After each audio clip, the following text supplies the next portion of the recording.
সংগ্রামী যৌথ মঞ্চের পক্ষ থেকে জানানো হচ্ছে যে আজকে ডিএ মামলা সুপ্রিম কোর্টে শুনানি ছিল।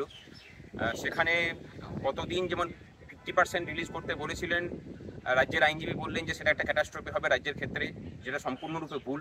কারণ এর থেকে অনেক বেশি খরচা বিভিন্ন শ্রী প্রকল্পে রাজ্য সরকার করে চলেছে।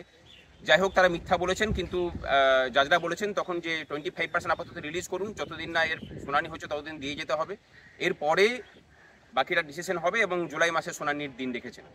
আমরা মানে আনন্দিত না হলেও দুঃখিত নই, মোটামুটি খুশি আমরা যে আপাতত একটা রিলিফ পাওয়া গেছে, এবং জয়ের জন্য যে লড়াই আমাদের, সেই লড়াইয়ের একটা দিশা আমরা দেখতে পেয়েছি। আমাদের সাথে আমাদের আইনজীবী আছেন বিক্রম ব্যানার্জি। হাইকোর্টের রায় অনুযায়ী যেটা বকেয়া, তার 25% রিলিজ করতে বলেছে supreme court, subject to the result of SLP. July মাসে মামলা শুনানি হবে। ডিএ মামলায় এক ধাপ তো আমরা ডেফিনেটলি এগোলাম, কুইকলি আমরা রেসপন্স পেলাম এবং এগোলাম।